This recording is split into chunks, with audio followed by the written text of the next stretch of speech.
I have to admit that when Kimberly first contacted me about speaking at the open house, I questioned her. I said, "What do you want me to talk about?" She said, "The topic is up to you. Speak on anything you want."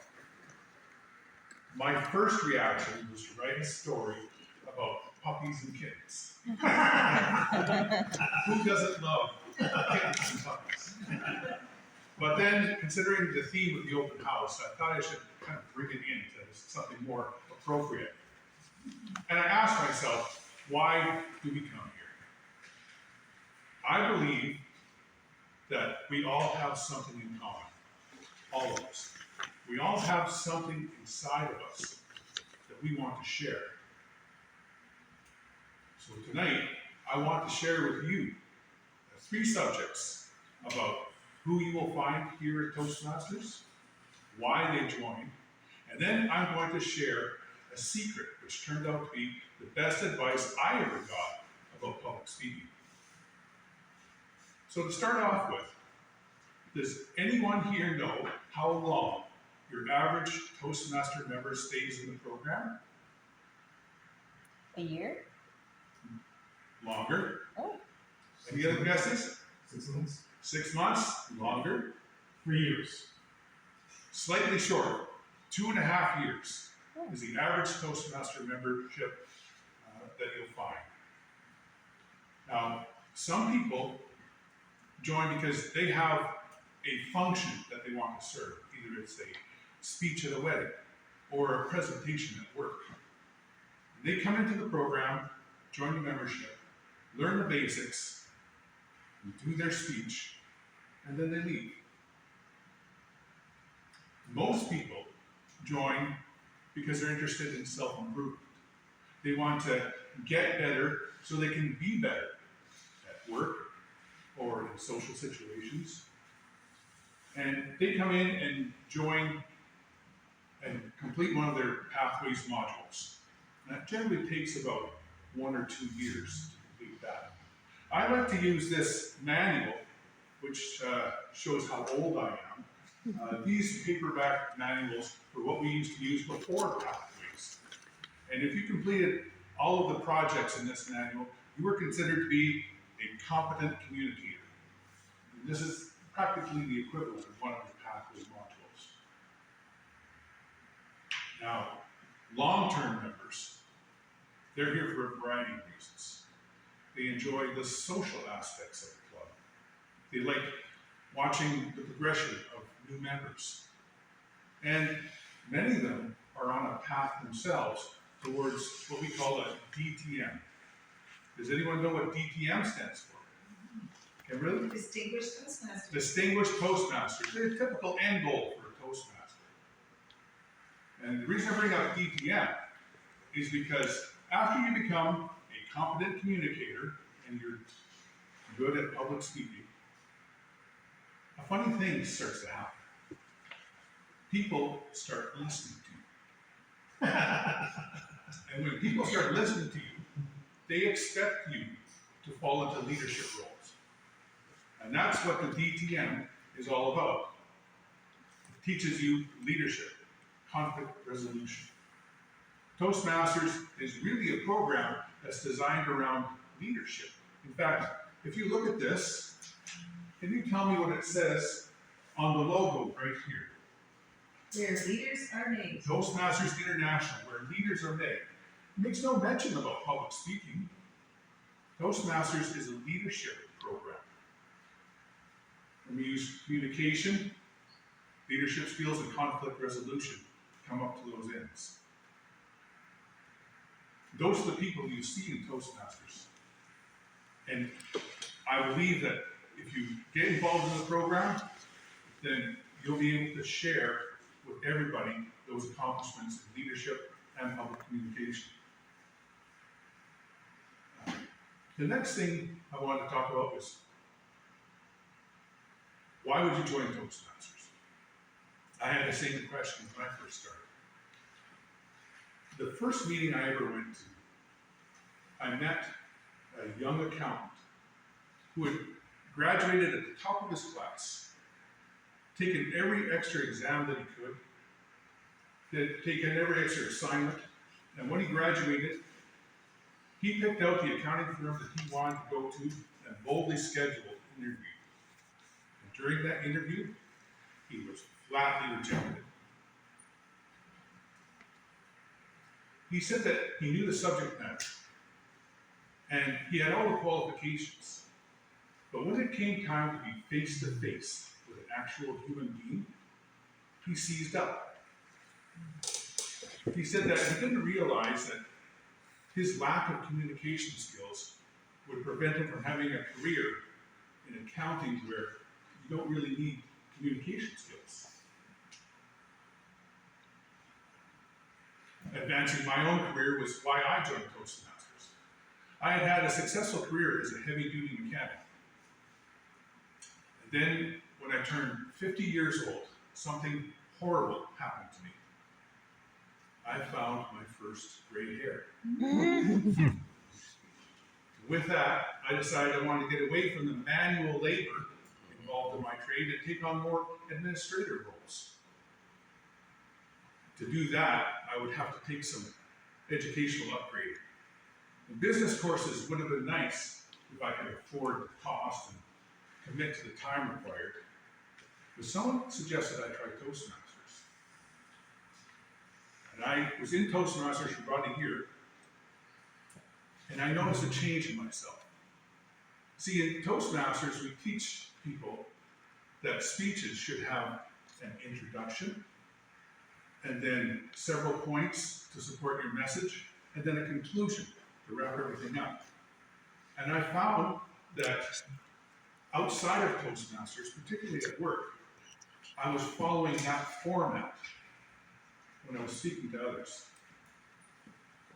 What happened was that the people around me understood their instructions better because I was becoming a better communicator. Errors went down. Profitability went up. I got recognized for the increase in production because of the communication skills I had learned on how to make speeches. The next year, I had become treasurer of our club. And I went to the bank to conduct our treasurer business, and I met a bank officer there that helped me, and she said, "What is Toastmasters all about?" So I described the program, and she said that she was trying to get a promotion at the bank. And if she got that promotion, she was going to join our club. I told her, if you're serious about that promotion, you want to join right now. It'll give you the best chance at success in your career. That accountant I told you about, he was at the club 6 months and he got the dream job that he wanted. The bank officer I told you about, she never joined Toastmasters. She was denied her promotion and she quit the bank 6 months later. Myself, I got the career advancements I was hoping for, and it's all because of the improved communication skills I learned through Toastmasters. It helped me with conflict resolution and the leadership that I required for my career, and it was a benefit to everybody, including myself. Now, I said at the beginning I wanted to share with you a secret that was the best advice that I ever received about public speaking, and here it is. In Toastmasters, our speeches are supposed to be reasonably intelligent, competent, sometimes humorous, and keep the attention of the audience for about 7 minutes. That is a long time to be vulnerable in front of a crowd. There's a secret to speech writing that I'm going to share with you right now. A seasoned Toastmaster once told me that the key to success in public speaking revolves around table topics. Table topics that we just did right here. The thing is about table topics is that some people are very confident at table topics.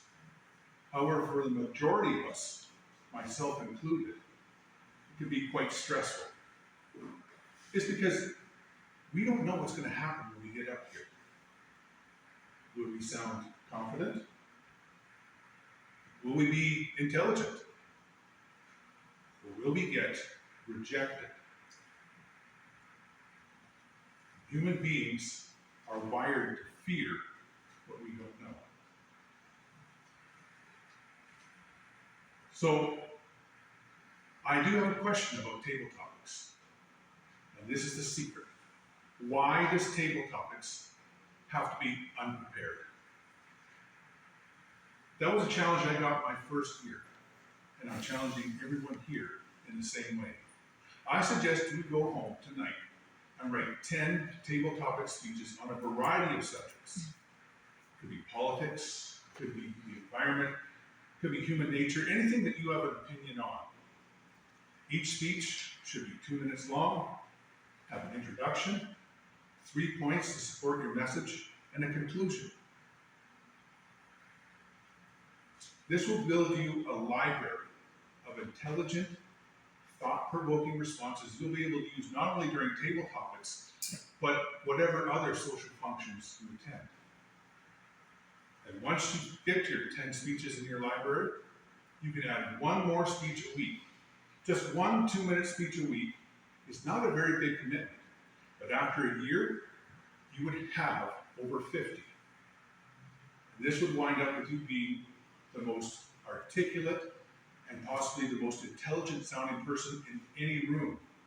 And you'll find that if you're challenged to speak unexpectedly, you'll have likely something in your library that you can draw from, or at least bridge to.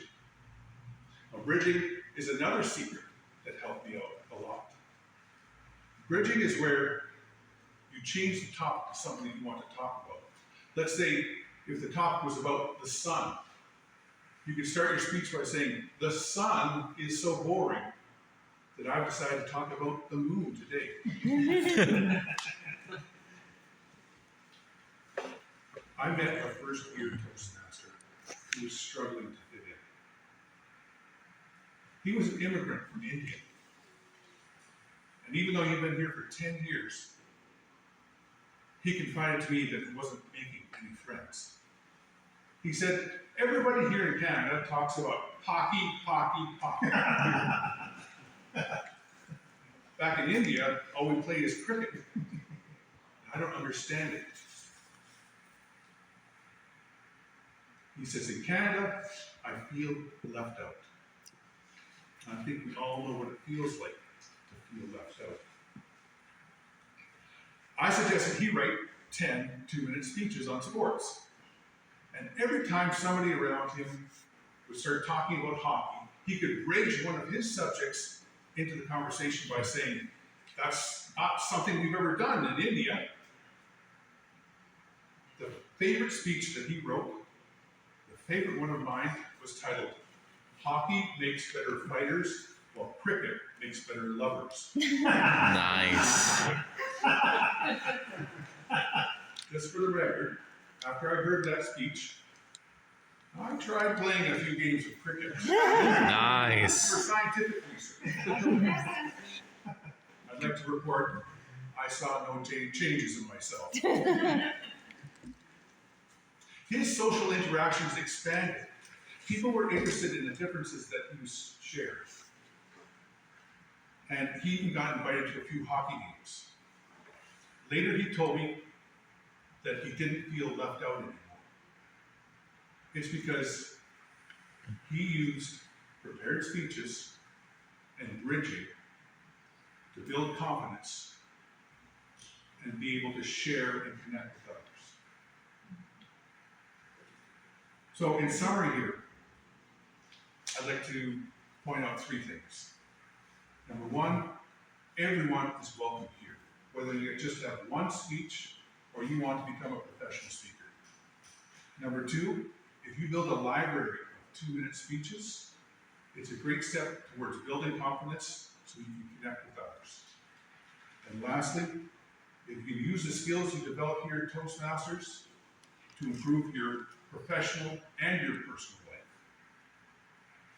And why is this all important? Because I feel that we all have something in common.